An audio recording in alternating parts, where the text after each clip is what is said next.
April 24th, 1990, Manhattan Federal Courthouse. The Guilty Plea. Michael Milken stood before Judge Kimba Wood. Behind him sat his wife Lori and his mother Fern. The most powerful financier on Wall Street, a man who had been paid $550 million in a single year, was about to admit he was a felon. "I transgressed certain of the laws and regulations that govern our industry," Milken told the court. "I was wrong in doing so, and I knew that at the time." He paused. "I am truly sorry." For 5 years, federal prosecutors had pursued him. 98 felony counts: racketeering, securities fraud, insider trading. The charges painted a picture of systematic corruption at the heart of American finance. Prosecutors had charged him like a mob boss, but the case would ultimately end in a plea to 6 specific felony counts, none of them racketeering, none of them insider trading. But Milken wasn't just any banker. He had built the modern junk bond market into a machine. His high-yield debt had reshaped corporate America, financing Ted Turner's cable empire, MCI's assault on AT&T, Steve Wynn's casinos rising from the Nevada desert. His firm, Drexel Burnham Lambert, had grown from a second-tier brokerage into Wall Street's most profitable operation. Now Drexel was bankrupt. The junk bond market was in freefall. Savings and loans across America were collapsing, their portfolios stuffed with the high-yield debt Milken had sold them. But there was something the courtroom didn't see. The final plea bargain wasn't just about Michael Milken. Prosecutors had also indicted his younger brother, Lowell, a family man whose duties at Drexel were mostly administrative. The charges against Lowell were widely viewed as leverage. "I am troubled by, and other scholars are troubled by, the notion of putting relatives on the bargaining table," Columbia law professor Vivian Berger told the New York Times. The Los Angeles Times called Lowell an unassuming family man, used as a bargaining chip. When Michael pleaded guilty, all charges against Lowell were dropped. The 6 crimes he admitted to involved aiding false SEC filings, undisclosed commissions, and a conspiracy to do the same. None involved hostile takeovers. None involved racketeering. None involved the insider trading that had triggered the investigation. $600 million in fines and restitution, $200 million in criminal penalties, $400 million to an SEC fund for defrauded investors. The largest penalty in securities history. How does one man build and then destroy so much? The story begins, by one famous account, on a bus in New Jersey. It's 1970. A young analyst commutes from Cherry Hill to Manhattan, a miner's headlamp strapped to his forehead so he can read financial statements in the pre-dawn darkness. 2 hours each way, every day. While other passengers sleep, Michael Milken pores over bond filings that nobody else bothers to examine. He's looking for something the market has missed. The man in the headlamp seemed an unlikely revolutionary. Born July 4, 1946, in Encino, California, Milken was the son of an accountant. At Birmingham High School, he was head cheerleader and student government leader, destined for conventional success. His classmates included future Disney president Michael Ovitz and actresses Sally Field and Cindy Williams. But there were early signs of something different. He started going bald in his teens, which only amplified an already intense personality. He worked at a diner while in school.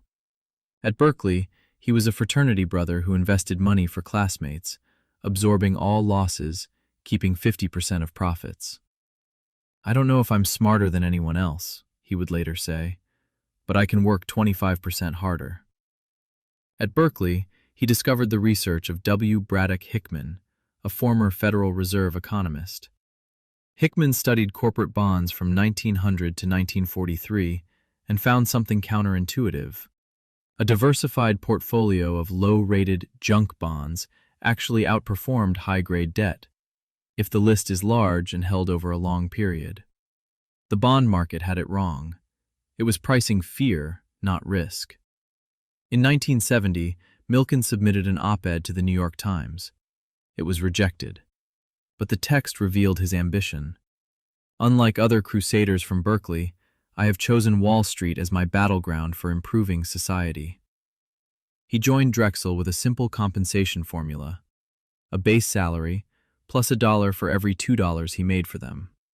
That formula never changed. By 1976, he was earning $5 million. By 1987, $550 million. A compensation figure that became a symbol of the decade's excess. In 1978, Milken convinced Drexel to let him relocate to Los Angeles, 3,000 miles from Wall Street's oversight.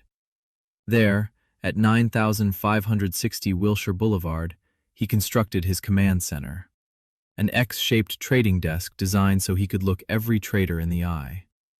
The machine was operational.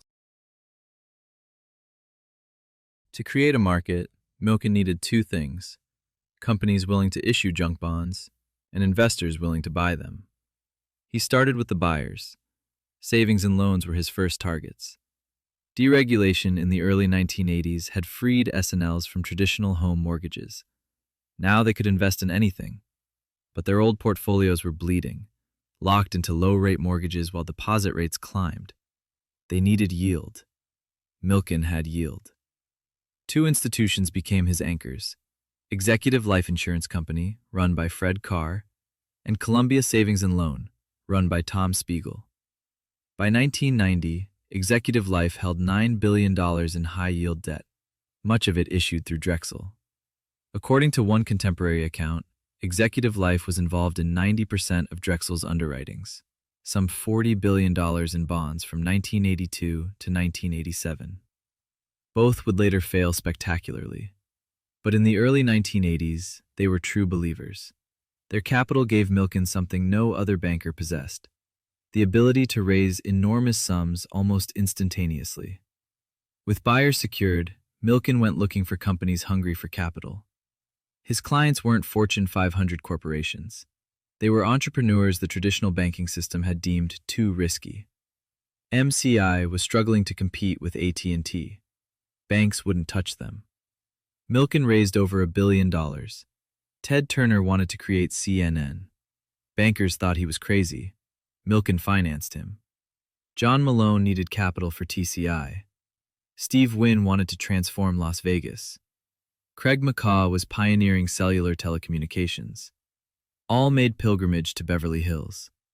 Milken's most audacious innovation wasn't a financial instrument. It was a piece of paper. The highly confident letter had no legal standing. It simply stated that Drexel was highly confident it could raise the financing necessary for a proposed transaction. No commitment, no guarantee. But Milken's reputation was such that a highly confident letter was as good as cash. This transformed corporate takeovers. Previously, raiders needed to secure financing before launching bids, giving targets time to mount defenses. Now, raiders could move first and finance later. Armed with highly confident letters, the corporate raiders of the 1980s could threaten takeovers of companies far larger than themselves. T. Boone Pickens went after Gulf Oil and Unocal. Carl Icahn targeted Phillips 66 and TWA. Ronald Perlman acquired Revlon. The RJR Nabisco buyout, $31.1 billion, the largest in history, was financed through Drexel. Every year, Milken convened the faithful. The high-yield bond conference at the Beverly Hilton Hotel became known as the Predators Ball. By the mid-1980s, over 1,500 attendees gathered for what journalist Connie Bruck called a combination trade show, political convention, and revival meeting. Breakfast started at 6 a.m., though Milken had already been at his desk for 90 minutes. Accounts describe entertainment including Frank Sinatra and Diana Ross. The real business happened in private meetings arranged by Milken's team, where raiders met their financiers and targets learned who was hunting them. The partnerships that formed at these gatherings often made more money than Drexel itself did on particular deals. Several employees formed limited partnerships that allowed them to invest alongside Milken. Some partnerships ended up with more warrants than the firm held in specific transactions. When Bruck's book, The Predators Ball, was about to be published in 1988, Milken allegedly offered to buy every copy to prevent its release. Meanwhile, Drexel was setting records. The firm netted $545.5 million in 1986, the most profitable year for any Wall Street firm up to that time. In 1987, Milken was paid $550 million in compensation, an era-defining number that made him the highest-paid individual in American corporate history. The Wall Street establishment watched with a mixture of envy and alarm. Milken wasn't just financing companies, he was creating an alternative power structure outside their control. And the establishment had powerful friends in Washington. One came from an unlikely place, the failed Unocal raid. Unocal's CEO, Fred Hartley, retained Nicholas Brady of Dillon Reed as his investment banker. Brady was a former U.S. Senator from New Jersey and close friend of Vice President George Bush. Nick really hung Drexel out to dry, a former White House official later recalled. He put the firm in Congress's gun sights. By 1985, congressional hearings were scrutinizing Drexel's practices. Regulators were circling. The SEC had been watching Milken since 1979, but none of it seemed to matter. The machine kept growing.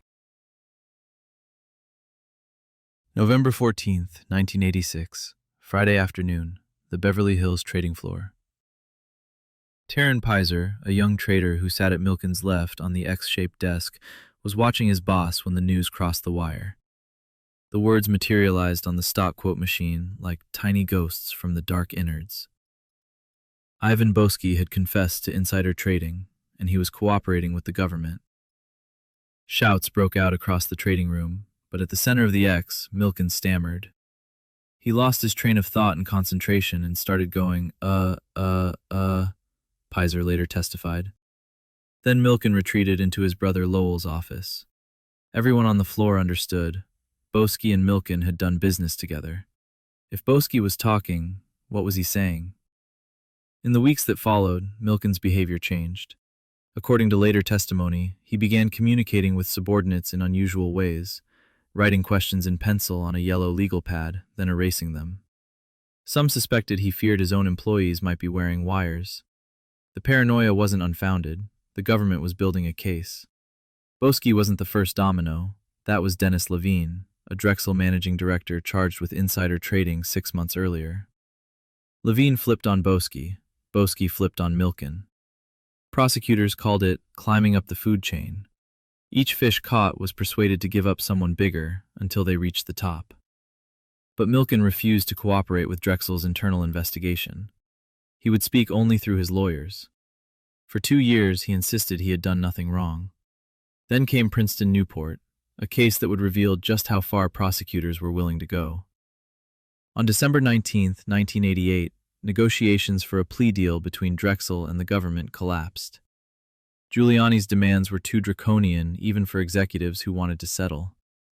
2 days later, Drexel's lawyers discovered something that changed everything. McPherson Partners was a limited partnership nobody at Drexel headquarters had known existed.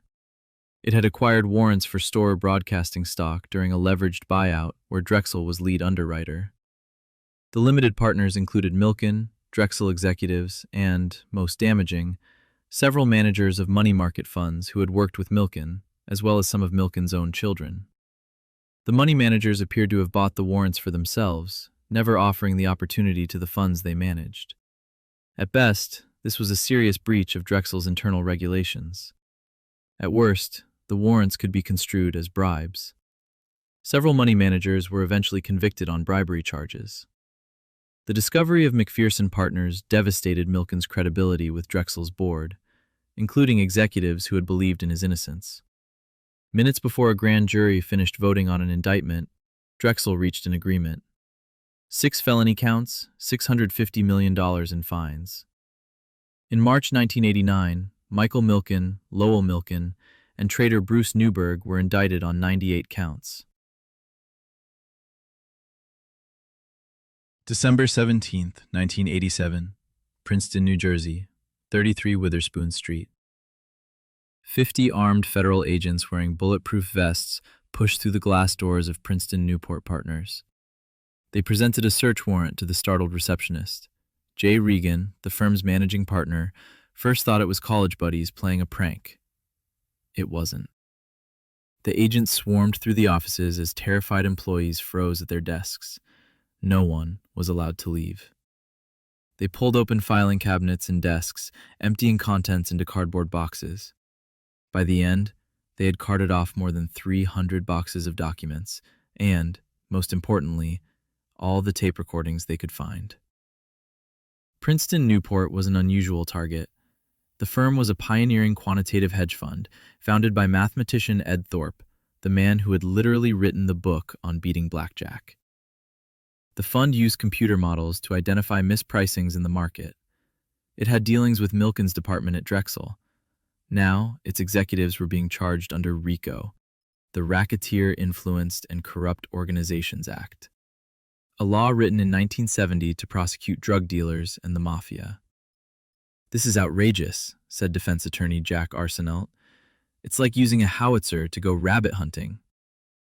The real purpose of the Princeton Newport indictment was clear to everyone involved. The government wanted the defendants to testify against Michael Milken. The charges, 35 counts of racketeering, mail fraud, tax fraud, and securities manipulation, carried potential sentences of 20 years on each RICO count. The defendants faced the possibility of spending the rest of their lives in prison. Prosecutors offered Jay Regan a deal. His attorney, Ted Wells, a Harvard Law and Harvard Business School graduate known for high-profile white-collar defense, delivered the message. "If you plead guilty to a minor felony, you'll get off with no jail time." All Regan had to do was cooperate, testify against Milken, give the government what it wanted. Regan sat in his kitchen that night, drinking a stiff martini, talking to his wife. He refused. All 6 defendants refused to flip. The trial lasted 5 weeks in the summer of 1989. The defense had former IRS Commissioner Donald Alexander prepared to testify that the trades at issue were legal under IRS regulations. The judge refused to allow his testimony. The prosecution's closing argument dispensed with technical legal analysis. You don't need a fancy tax law expert because common sense tells you it's fraudulent. It's phony. The jury, led by a bus driver from the Bronx, convicted on virtually all counts. Families wept as the verdicts were read. The defendants faced decades in prison and millions in fines. Their partnership interests, worth tens of millions, were subject to forfeiture. But something strange happened at sentencing. Judge Robert Carter gave suspended sentences on the RICO charges and minimal sentences on the others. He called one sentence draconian and virtually invited an appeal. Meanwhile, the Justice Department had quietly issued internal guidelines stating that RICO should never be used for tax crimes. Congress intended that tax crimes be charged as tax crimes, the memo said. It didn't mention Princeton Newport specifically, but it applied directly. In September 1991, a federal appeals court overturned the RICO convictions and many of the tax counts, while leaving some convictions in place. The Wall Street Journal reviewed thousands of pages of trial transcripts and concluded that the extraordinarily vague wording of RICO deprived the jurors of any clear rule of law under which to judge the case. RICO may well have deprived the defendants of a fair trial. Jay Regan had won the battle that mattered most. But Princeton Newport Partners was gone, forced to liquidate in 1988 before the trial even began. 80 employees lost their jobs. Regan had spent an estimated $5 million on his defense. The firm that had pioneered quantitative investing was destroyed by a prosecution that was later deemed improper. To critics, the message to other potential witnesses was clear: cooperate or be crushed. Charles Keating believed. Keating had purchased Lincoln Savings and Loan in 1984 for $51 million. He wanted to grow it into something bigger, and Milken's junk bonds were his vehicle. Under Keating, Lincoln invested heavily in high-yield debt and speculative real estate. The S&L's assets ballooned from $1 billion to over $5 billion. Keating himself was drawing a salary of $3.5 million annually. But there were problems. Federal regulators were concerned about Lincoln's risky investments. They wanted to examine the books. Keating had a solution. He called his friends in the Senate. Between 1982 and 1987, Keating had contributed $1.3 million to 5 U.S. senators: Alan Cranston, Dennis DeConcini, John Glenn, John McCain, and Donald Regal. In April 1987, all 5 met with regulators on Keating's behalf. "One of us ought to start praying," Keating reportedly said. When asked for what, he replied, "That Lincoln is not in the hands of the regulators." The prayer went unanswered. In April 1989, Lincoln was seized. Parent company American Continental filed for bankruptcy the same week. John McCain would later call his involvement the worst mistake of my life. If Lincoln was bad, Executive Life Insurance was catastrophic. Fred Carr had built Executive Life into California's largest life insurer by offering products with unusually high yields, funded by junk bonds from Milken's Beverly Hills operation. By 1990, 65% of Executive Life's assets were in high-yield debt. By one estimate, the company had been involved in 90% of Drexel's underwritings. Carr, described by one insider as an eccentric personality with preference for outrageous promotional events, ran his expanding company like a sole proprietorship. He made all decisions and shared little information with his executive staff. When the junk bond market collapsed, policyholders panicked. In 1990 alone, they withdrew $4 billion. The company announced a dramatic $847 million write-down, increasing the panic. In April 1991, California regulators seized the company. Executive Life had 400,000 policyholders. The collapse was one of the largest insurance company failures in American history. The eventual cost was estimated between $4 billion and $4.5 billion. The human toll would be staggering. Alma Margosian was 64 years old when she almost escaped.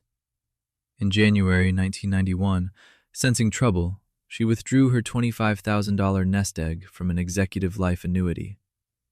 It was everything she had. Savings accumulated over a lifetime of work, meant to carry her through retirement.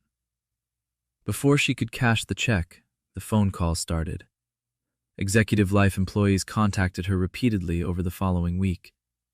Letters arrived urging her to ignore the adverse publicity and touting the financial stability of the company. They assured her that her money was safe, that the news reports were overblown, that she had nothing to worry about. Margosian returned the money. 3 weeks later, California regulators seized Executive Life and froze its assets. Her annuity was worth practically nothing. She was one of 400,000 policyholders. Many were retirees like her, people who had transferred their pension obligations into Executive Life annuities, trusting that a major insurance company would protect their life savings. At Lincoln Savings and Loan, the exploitation was more deliberate. An internal sales document, later revealed during investigations, offered this guidance to employees selling American Continental bonds. Always remember, the weak, meek, and ignorant are always good targets. The bonds were sold in Lincoln's branch lobbies, often to elderly customers who believed they were purchasing FDIC-insured certificates of deposit. Many couldn't distinguish between a government-guaranteed bank product and an uninsured corporate security. The salespeople didn't always clarify the difference. Ramona Jacobs, age 68, lost $70,000. She hadn't understood what she was buying. When Lincoln collapsed, she had nothing left. Over 21,000 customers purchased American Continental bonds. Total bondholder losses, $285 million. None of it was insured. The federal bailout of Lincoln cost taxpayers $3.4 billion, one of the most expensive S&L failures in history. The individual victims were devastating, but the broader cost fell on everyone. The savings and loan crisis of the 1980s and 1990s ultimately saw over 1,000 S and Ls fail. The Resolution Trust Corporation, created specifically to clean up the mess, closed 747 institutions holding $407 billion in assets. Direct cost to taxpayers, $124 billion. Total cost, including industry assessments, approximately $160 billion. When interest on government bonds sold to finance the bailout is included, some economists estimated the 30-year cost approached $500 billion. Indiana alone saw 5,000 policyholders affected by Executive Life's collapse. State taxpayers spent $26.8 million covering losses. How much of this was Milken's fault? The question has never been fully answered. Junk bonds were only one factor. Deregulation, rising interest rates, fraud, and poor management all played roles.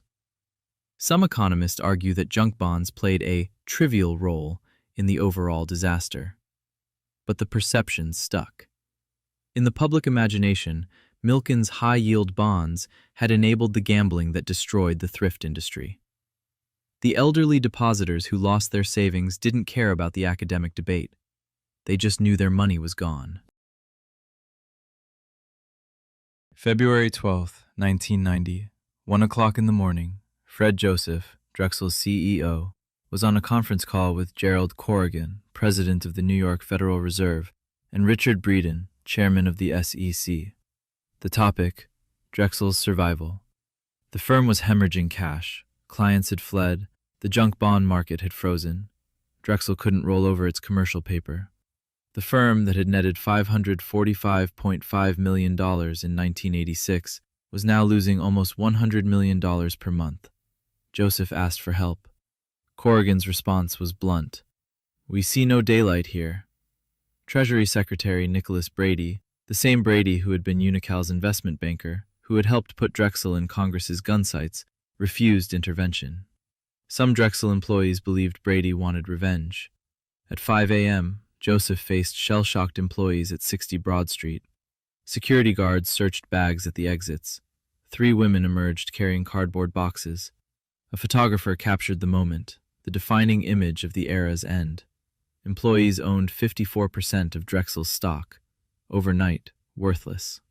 Just weeks earlier, Drexel had paid $260 million in bonuses to top executives. Drexel filed for bankruptcy on February 13, 1990.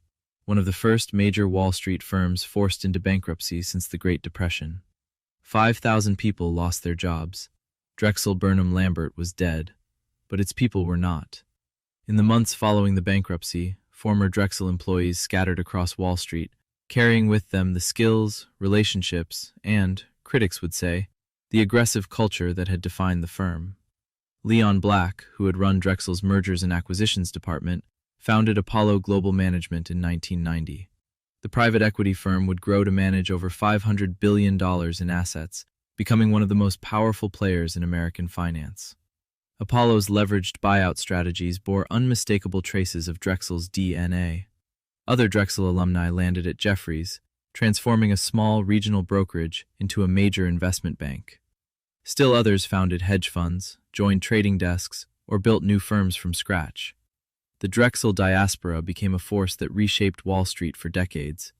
Even Princeton Newport's veterans rebounded. Employees who hadn't been charged formed a new hedge fund called TGS Management, operating from the same Witherspoon Street office where federal agents had once swarmed. Jay Regan, after his conviction was overturned, partnered with his former defense attorney to buy troubled assets from the Resolution Trust Corporation, the very agency created to clean up the S&L mess. The skills Milken had cultivated didn't disappear, they metastasized. What exactly had Drexel's culture been? According to Dan Stone, a former Drexel executive who wrote a book about his experience, the firm's aggressive environment led many employees to stray into unethical and sometimes illegal conduct. Milken himself, Stone claimed, viewed the securities laws, rules, and regulations with some degree of contempt, feeling they hindered the free flow of trade. The compensation structure reinforced risk-taking. Divisions received bonuses based on their individual performance rather than the firm's overall results. This created competition between departments. Sometimes they operated like independent companies rather than small parts of a larger one. And then there were the partnerships. Employees formed limited partnerships that allowed them to invest alongside Milken. Some of these partnerships made more money than the firm itself did on particular deals. The lines between personal profit and client service blurred. Was this innovation or corruption? Entrepreneurship or self-dealing? The question was never fully resolved. The culture simply moved elsewhere, to Apollo, to Jeffries, to dozens of hedge funds and private equity shops that would dominate the next 3 decades of American finance. The junk bond market that Milken created continued to thrive. High-yield debt grew from $15 billion when he started to over $1.5 trillion today. The techniques he pioneered are taught in every business school. The Drexel diaspora ensured that his legacy, for better and worse, would endure. November 21st, 1990. The sentencing. Judge Kimba Wood had presided over weeks of Fatico hearings about Milken's conduct. Not just the 6 counts to which he'd pleaded guilty, but a pattern of alleged additional misconduct, including obstruction of justice. Milken's defenders expected leniency. The crimes he'd admitted to were technical violations. The government estimated total investor losses at just $318,000. Ivan Boesky had received only 3.5 years. Judge Wood saw it differently. "You were willing to commit only crimes that were unlikely to be detected," she told Milken. "Your crimes show a pattern of skirting the law, stepping just over to the wrong side." She acknowledged that Milken was a man of talent and industry, but a long prison term was required to send a message. 10 years in federal prison. The courtroom gasped. A woman in a fur coat said Milken didn't deserve it, and that those who testified against him should fry in hell. Milken sobbed. His family sobbed. 200 spectators had watched the 90-minute hearing. Many had expected 2 or 3 years. Nobody expected 10. On March 3, 1991, Michael Milken entered federal prison camp Pleasanton, a minimum security facility in the hills east of San Francisco. He scrubbed bathrooms, wiped dishes in the cafeteria, tutored inmates for their GED examinations. He missed his eldest son's high school graduation. In August 1992, Judge Wood reduced his sentence, citing his cooperation with authorities. He had testified against former colleague Alan Rosenthal, though observers noted that Milken seemed to go out of his way to help exonerate his old friend rather than condemn him. Rosenthal was convicted on only 1 of 11 counts, later upheld on appeal. On January 3, 1993, Milken walked out of prison, 15 pounds lighter and sans toupee, as Bloomberg noted. He had served 22 months. He checked into a halfway house in East Hollywood, observing a 6 p.m. to 6 a.m. curfew. Under the terms of his release, he took a job as a researcher for his attorney Richard Sandler, earning $64,000 a year. In 1987, he had earned that much in about an hour. That same month, a diagnosis of advanced prostate cancer. Milken threw himself into cancer research with the intensity he had brought to junk bonds. He founded the Prostate Cancer Foundation, established faster cures, created the Milken Institute. But he couldn't stay entirely away from deal-making. In 1998, the SEC charged Milken with violating his lifetime securities ban. Through a company called MC Group, Milken had advised on major transactions, including MCI's $2 billion investment in Rupert Murdoch's News Corporation. He had received $42 million in fees. Milken settled for $47 million without admitting wrongdoing. In 2013, the SEC investigated again, this time examining Milken's relationship with Guggenheim Partners, a $170 billion asset management firm where Milken had invested as much as $800 million. Was he effectively managing other clients' money? The investigation was reported to have ended without charges. On February 18, 2020, President Donald Trump granted Milken a full pardon. Among those who lobbied for clemency, Treasury Secretary Stephen Mnuchin, casino mogul Sheldon Adelson, media baron Rupert Murdoch, and Rudy Giuliani, the prosecutor who had brought Milken down. The pardon does not affect his lifetime securities ban. Rudy Giuliani was 42 years old when he took charge of the Milken investigation.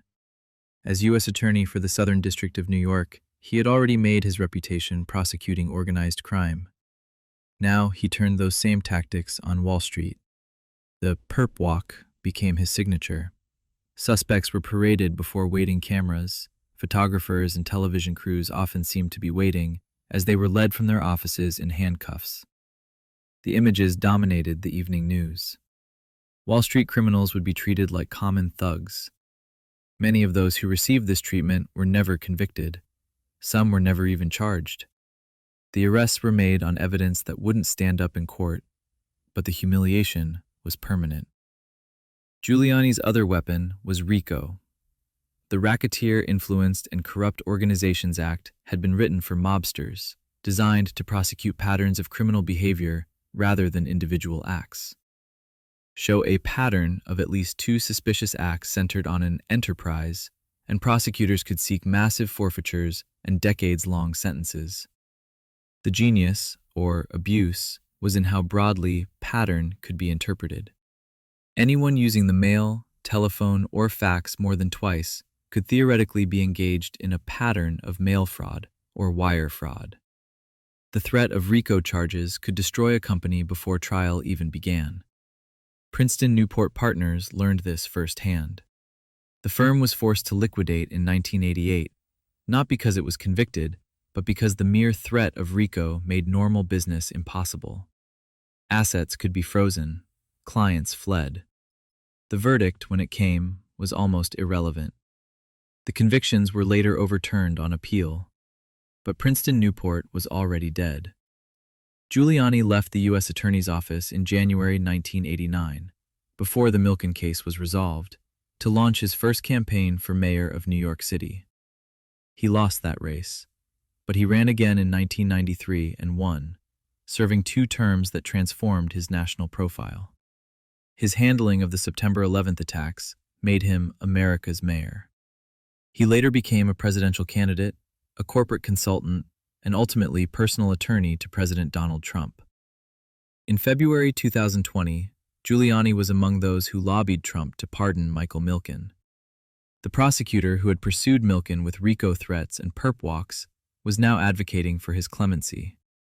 The man who had portrayed Milken as a symbol of Wall Street corruption now described him as a reformed philanthropist deserving of forgiveness. The pardon was granted. Some saw this as proof that Milken had genuinely rehabilitated himself.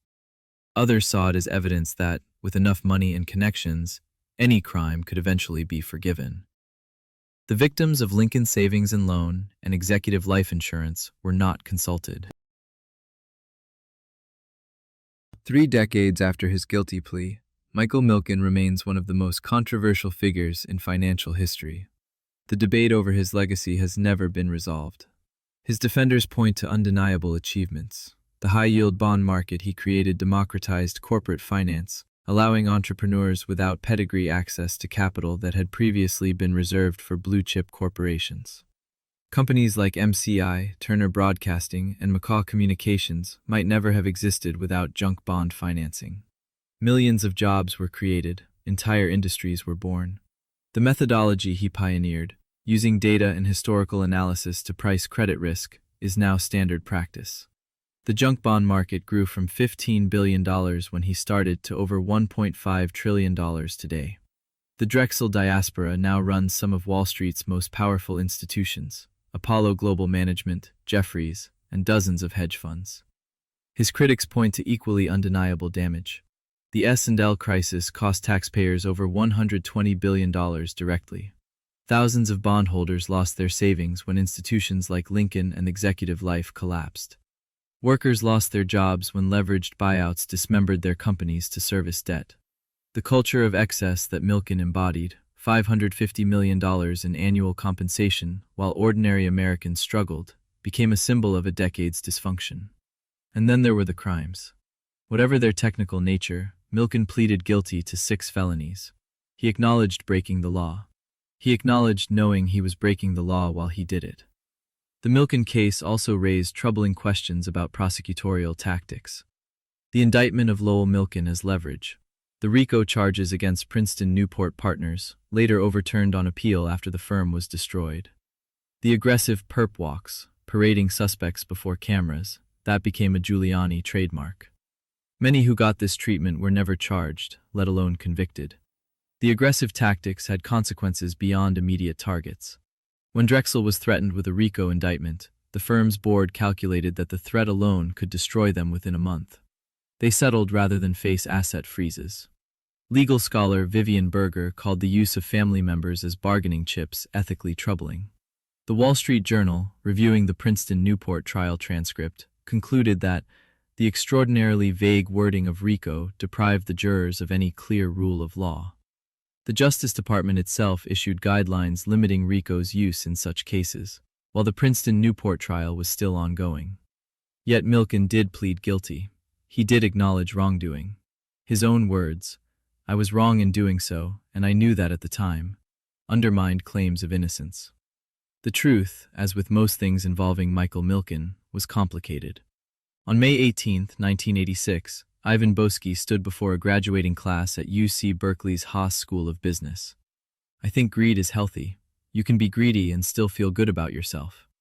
The audience applauded. 6 months later, Boesky would be exposed as a criminal, wearing a wire to entrap his former associates. The speech became Exhibit A in the case against 1980's excess. Boesky died in May 2024, at age 87, largely forgotten in La Jolla, California. His wife Seema had divorced him in 1991. Michael Milken, at 78, presides over an empire of philanthropy. His net worth exceeds $6 billion, most of it accumulated after prison. The Milken Institute Conference draws world leaders who once would have prosecuted him. The Prostate Cancer Foundation has funded research that has saved countless lives. He survived the disease that was supposed to kill him. He has been pardoned, rehabilitated, celebrated. And yet, in Beverly Hills, the building at 9560 Wilshire Boulevard still stands. The X-shaped trading desk is long gone. The firm that dominated Wall Street exists only in history books and business school case studies. The junk bond market Milken created continues to thrive. The raiders he financed spawned an industry of private equity. The techniques he pioneered are taught in every business school. His legacy is embedded in the structure of modern finance, for better and worse. The elderly bondholders who lost their savings when Lincoln collapsed never received full restitution. The workers laid off in leveraged buyouts didn't share in the profits that went to raiders and bankers. The taxpayers who bailed out the S&L industry never got their money back. The questions Milken raised have never been answered. What remains is something American capitalism keeps asking and never quite resolves. How much is too much?